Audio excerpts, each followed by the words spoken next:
The car that I have behind me, we all thought that this was going to be the most controversial car design-wise in the 20s until Ferrari came along. But behind me, I've got the 2025 BMW XM. And just to quote some more important people than me about the choices on the car, Top Gear named it Fail of the Year 2023. Very possibly the most obnoxious looking car ever devised. Probably assume that's Jeremy Clarkson. It doesn't succeed on any level. Called it BMW's Icarus moment. Motor Authority. BMW designers styled it in a Minecraft development tool.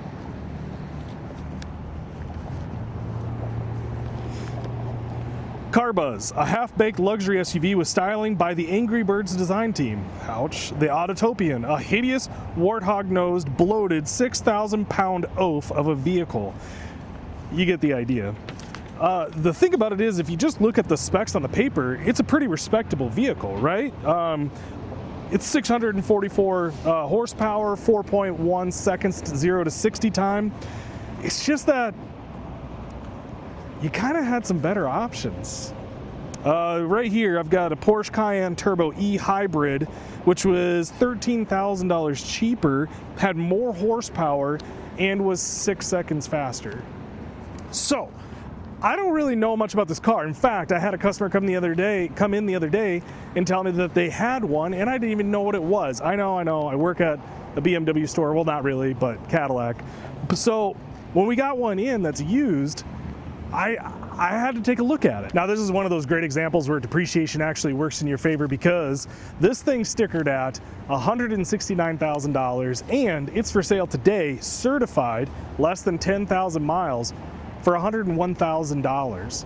So the question I'm kind of asking today is does this hold up at a $100,000 price point? Is it a great car? Is it luxurious? I want to get in here. I want to kind of figure it out, but it's definitely going to be one of those things where you're just really going to have to love the vehicle. The front grille was the most controversial part about this vehicle, and since BMW's kind of been carrying on with the big kidney stone front grilles, and in person, I get it. Like it's big and everything like that, but it kind of works with the shoulders and everything else, right? Like it doesn't look bad. The lighting on it is great. The wheels on this one, black.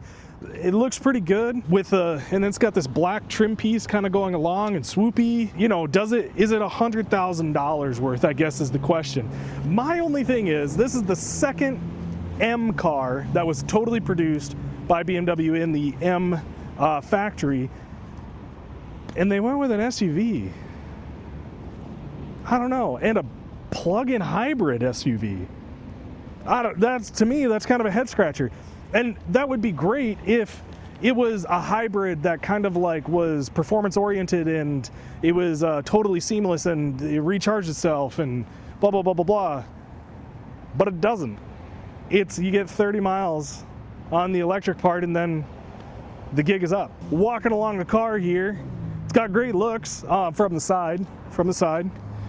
But how's the inside? How does it drive? So we're gonna get into it. We're gonna take it for a quick spin and get some first impressions from a guy that's genuinely kind of ignorant. Okay, so the front is pretty controversial, but the back end, genuinely, I think it actually looks really good. You've got the stacked exhaust pipes right here. You've got these great looking LED tail lights that just kind of swoop in from the side. And on this particular one, they're kind of smoked out. If we open up the trunk, you got quite a bit of space in there. And if you're totally regretting your decisions, you get a nice bag with it. I don't know, that's not all bad. And pillows. Now the side profile of this car, this is where I think the money is at, right? You've got this nice, the roofline itself isn't aggressive, but the windows are all kind of like pointy and sporty and everything like that. I don't know, it looks really cool to me from the side.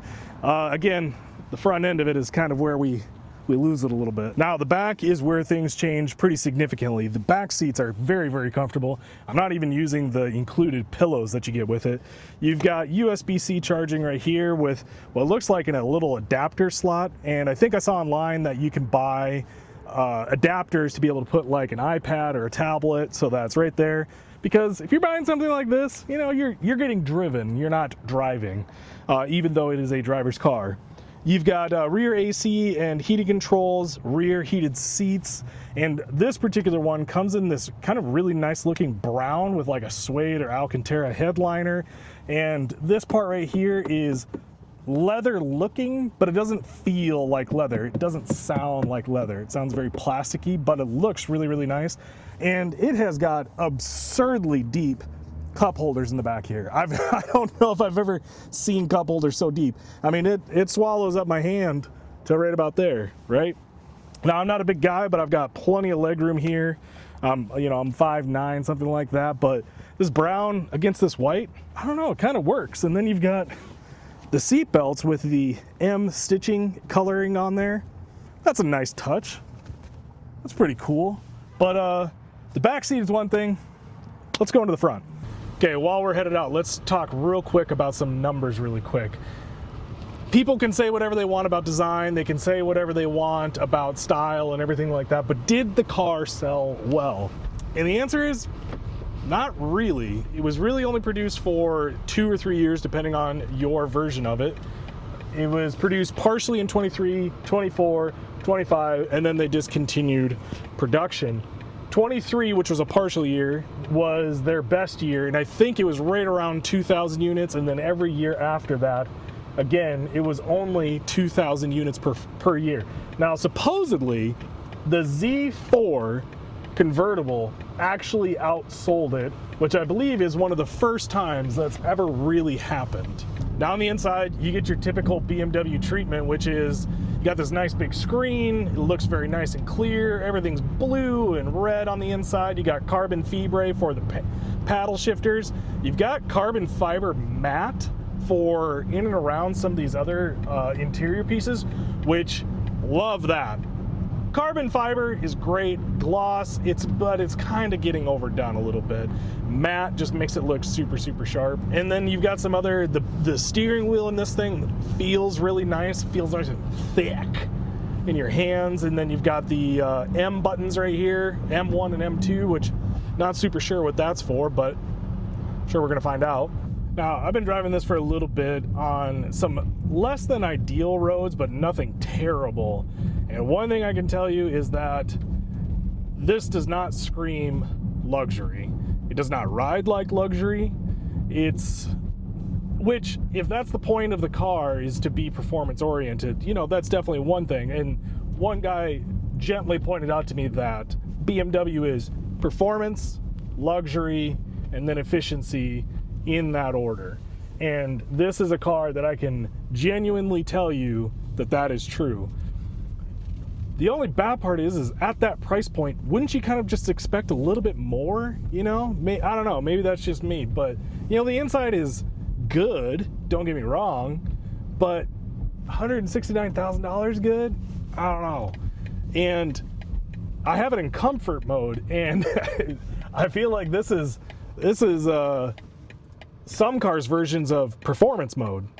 It's quite stiff. Quite stiff. But again, all of these things get made up for if it's very performative. So let's go ahead and give it a little pull. Oh yeah. Yeah, that did something. Sounded great too. Now, I'm gonna go ahead and just put this into sport mode because, you know, why not? I mean, we're already halfway there anyways, right? You hit M1, everything goes to sport. Except for comfort. I don't know. What are we doing here? Oh, yep. That's about half throttle. Oh man, that's good stuff. That was about half throttle. Oh, that was good. That was good. How does it do on corners? Just sticks to it. Just sticks to it. Man. That's nice. Gonna have to put on the cruise control because this thing really just wants to go, which, you know, obviously that's what it's meant for, right? So let's go ahead and hit set. Is it at 65? It's set to 60. BMW, what are we doing? Set at 65. But I wanted it faster than that. Okay. Why when I hit set and then increase, then it goes to 70 miles an hour, which is where I want it to be. I don't know, small complaint. The seat, I can say, is almost fat guy friendly. I've got some big old thighs, right? And the bolsters, very supportive, but they hug you for sure. Oh.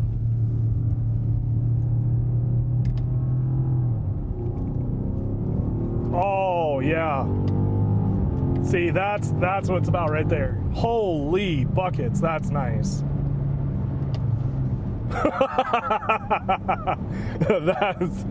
That was good. Man, I hope this other microphone is picking up some of those noises because this sounds great. All right, I went ahead and turned everything up to the maximum, so we'll see what that's like on this. But already, I haven't even floored this yet. I don't know if there's really a need to because this thing was already a riot. Just listen to it. Oh man, that sounds great. All right, we got a little bit of open road here. Just gonna go ahead and get on. Oh, yeah. Yeah. Oh man. Oh, that. Oh. See, okay. Now once you do this, now you start to understand the price point a little bit more. I don't know if it fully justifies it, but yeah. Oh. Yeah. And it sounds so good. Oh man. And it just holds the gear just long enough to just give you just a little bit of a payoff. Every shift, boom, little out of it. Love it. Love it, love it, love it. Oh. Oh man, that is so addicting. So addicting. When you're driving it normally, like you can feel the weight of it, right? Like this is 6,000 pounds. Like she a big girl, but man, once you hit that throttle, that just all melts, goes in the rear view, almost literally, and you just forget about it. And the way that it handles for 6,000 pounds, again, not a race car driver, not on a closed circuit, so I am not doing anything that is just ridiculous with this thing. But holy cow, you just do not feel the weight of this thing at all. Forget the looks. I mean, think about it for a second. If you're driving, if you're driving along, you've got a sports car, right? And you come along this thing and you're making fun of it, and then it beats you. What do you got to say then? I don't know. Like, man, this thing is just a ton of fun. What a wolf in sheep's clothing for sure. Something I'm noticing though is whenever I'm releasing the throttle, even though I have it on max recharge, it just recharges it just a little bit and doesn't seem to actually increase the charge at all. Like throttle off, almost full recharge, battery is not going up one bit. Speaking of brakes in this thing feel phenomenal. Again, braking this thing, you would never assume this is 6,000 pounds. I bet this thing stops really, really well when you consider that it's an SUV and it's at 6,000 pounds. Oh, just even slide accelerations, this thing sounds so good. Okay guys, well that pretty much does it for this video. Genuinely very surprised at the performance of this thing. Looking at it from the outside, would not guess that at all. And I know there's this is a very divisive car, looks-wise, but performance-wise, I don't know. Like, yes, there's other cars out there that are faster and beat it and all this other kind of stuff, but I don't know. For 100 grand, I thought that maybe this was overpriced. I don't know. Like, this is just a fun SUV, like, all the way around.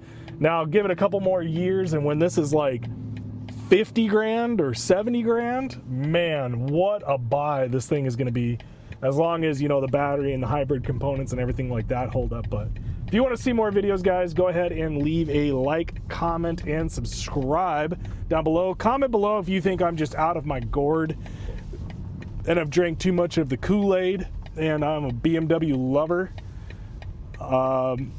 Tell me when I'm wrong, and tell me how bad I am at driving, because everybody loves to do that. But anyways, guys, I'll talk to you later.